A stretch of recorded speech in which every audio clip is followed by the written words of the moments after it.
स्वागत है आपका इस वीडियो में। और इस वीडियो में हम लोग पढ़ने वाले हैं एनर्जी स्टोर्ड इन इंडक्टर। तो देखिए, जैसा कि हम लोग जानते हैं कि अगर हम किसी इंडक्टर में कोई वेरिएबल करंट चलाएं तो फ्लक्स चेंज होगा, और जब फ्लक्स चेंज होगा तो वो इंडक्टर एक अपोजिट ईएमएफ, बैक ईएमएफ पैदा करता है, अपोज करता है उस चेंज का, है ना। तो हम इसको इस तरीके से समझ सकते हैं कि जैसे हमने यहाँ पर एक इंडक्टर लिया, ठीक है, और उस इंडक्टर में हमने जो करंट चलाया वो करंट हमारा धीरे धीरे बढ़ रहा था, यानी उसका कुछ रेट ऑफ चेंज था, यानी di/dt था। Okay, rate of change, current धीरे धीरे इंक्रीज़ कर रहा था। तो ये इंडक्टर क्या करेगा, इस चेंज का अपोज करेगा, और अपोज करने के लिए इसको एक बैटरी की तरह काम करना पड़ेगा, है ना, एक एनर्जी सोर्स की तरह काम करना पड़ेगा। क्योंकि अगर आप इधर की तरफ इंक्रीज़ कर रहे हो तो ये क्या करेगा, अपोजिट इंक्रीज़ करने की कोशिश करेगा, जैसा कि हम सेल्फ इंडक्टेंस में पढ़ चुके हैं। तो ये इंडक्टर हमारा एक बैटरी की तरह काम करने की कोशिश करेगा। तो बैटरी को हम कैसे बनाएंगे, अगर बैक करना है उसको तो एक ऐसी उल्टी बैटरी बना देंगे। उल्टी बैटरी इन द सेंस इधर पॉजिटिव टर्मिनल, इधर नेगेटिव, ताकि ये इधर करंट चला सके, है ना। तो ये इंडक्टर को आप एक बैटरी से रिप्लेस करके सोच सकते हैं। तो ये हमने पॉजिटिव टर्मिनल और ये हमने नेगेटिव टर्मिनल। और इस बैटरी का जो ईएमएफ होता है, उस ईएमएफ की वैल्यू अपन कैसे लिखते हैं, L/di/dt। This is the value of EMF of this battery. तो ये सोचने का ढंग होता है कि आप इंडक्टर को बैटरी से रिप्लेस कर दीजिए। अब गौर से देखिए, इंडक्टर को आपने बैटरी से तो रिप्लेस कर दिया, लेकिन अल्टीमेटली करंट जा तो ऐसे ही रहा है। भले ही अब टेंडेंसी है इसके अपोज करने की, लेकिन ये करंट उल्टा चला तो नहीं पा रहा। जीत तो इसी की हो रही है, बढ़ तो रहा है करंट, है ना, उसकी टेंडेंसी है। तो आप इसको ऐसे सोच सकते हैं कि आप एनालॉजी के लिए ऐसे सोच सकते हैं कि आपके पास, सोचने का ढंग बता रहा हूँ आपको, है ना। आप इसको एनालॉजी की तरह ऐसे सोच सकते हैं कि आपके पास एक बैटरी है, ठीक है, और उस बैटरी में करंट ऐसे आ रहा है। किसी टी टाइम पर आप देखें तो करंट ऐसे आ रहा है ना। तो अगर कोई बैटरी में करंट ऐसे आ रहा है, यानी किस तरफ आ रहा है, पॉजिटिव टर्मिनल के तरफ आ रहा है, तो क्या ये बैटरी चार्ज हो रही होगी? आंसर है यस, ये बैटरी चार्ज हो रही होगी, और ये बैटरी अपने अंदर एनर्जी को स्टोर कर रही होगी। अगर अपने अंदर एनर्जी, ये बैटरी अगर अपने अंदर एनर्जी स्टोर कर रही है, तो उस स्टोर्ड एनर्जी को हम बता सकते हैं बैटरी अपने अंदर पावर ले रही है। और बैटरी आप किसको सोच रहे हैं, इंडक्टर की को आपने रिप्लेस कर लिया बैटरी से, क्योंकि इंडक्टर एक बैटरी की तरह ही काम करेगा जब आप उसमें करंट को चेंज करेंगे। तो ये सोचने का ढंग है, ठीक है।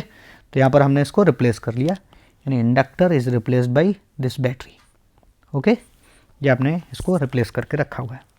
तो मुझे बताइए, अगर कोई बैटरी के अंदर ऐसे करंट आ रहा है तो उसमें कितना पावर उसके अंदर स्टोर हो रहा है? क्या आप वो पावर P = VI से बता सकते हैं, है ना। तो इसके अंदर पावर क्या हो जाएगा, VI। V मतलब बैटरी का वोल्टेज लिखते थे, यहाँ पर बैटरी का क्या है, यहाँ पर EMF E लिखेंगे, तो क्या लिख देंगे, EI, ठीक है। अच्छा, पावर क्या होता है, पावर होता है रेट ऑफ एनर्जी, तो आप इसको लिखेंगे du/dt = EI। और E की वैल्यू अभी आपने जस्ट देखी है, E की वैल्यू कितनी थी, E की वैल्यू थी सर E = L/di/dt, यही तो था अपना।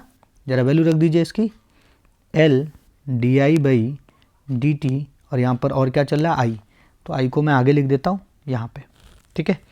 आप इसको गौर से देखें, ये भी रेट है, ये भी रेट है, तो यहाँ से मैं इस टाइम को ख़त्म कर दूँ तो मेरा बन जाएगा du = L/i/di।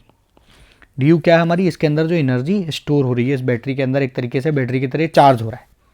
तो मैं इसको दोनों तरफ इंटीग्रेट कर सकता हूँ पूरी एनर्जी निकालने के लिए।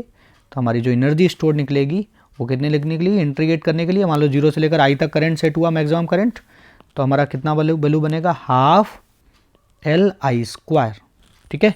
जब तक कि करंट चेंज हुआ तब तक कि ये मैक्सिमम वैल्यू उसने अचीव कर ली, और ये करंट अपना सेट करके ये एनर्जी स्टोर कर दी।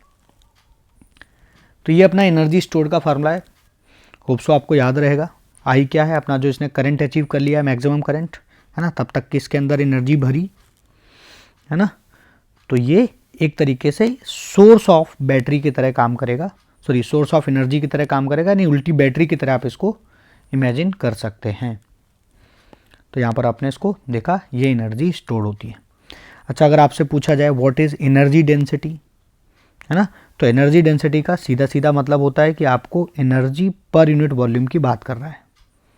एनर्जी पर यूनिट वॉल्यूम को अपन कैसे डिफाइन करते हैं, एनर्जी डेंसिटी से डिफाइन करते हैं, एनर्जी डेंसिटी से डिफाइन करते हैं, ठीक है। तो एनर्जी डेंसिटी यानी पर यूनिट वॉल्यूम। तो एनर्जी डेंसिटी में किसका फार्मूला पूछ रहा है, अगर वो एक इंडक्टर के लिए फार्मूला पूछ रहा है तो आप इंडक्टर के लिए एल की वैल्यू जानते हैं। इंडक्टर के लिए वॉल्यूम आप क्या लिखेंगे, उसका लिखेंगे क्रॉस सेक्शन इंटू लेंथ, तो यानी यहाँ पर आप लिख देंगे ए इंटू एल, ठीक है। और इंडक्टर के लिए आप सेल्फ इंडक्टेंस का जो फार्मूला होता था अपना एल, उसका वैल्यू आप रखेंगे, तब आप क्या निकाल पाएंगे, एनर्जी डेंसिटी। तो मैं यहाँ पर डायरेक्ट लिख दे रहा हूँ, एनर्जी डेंसिटी जो कैलकुलेट करने पर आती है वो आती है अपनी half B square upon mu naught. This is the formula of energy density जो कि इसके अंदर स्टोर्ड होता है। होप सो आपको समझ आया होगा। Thank you very much. Thank you.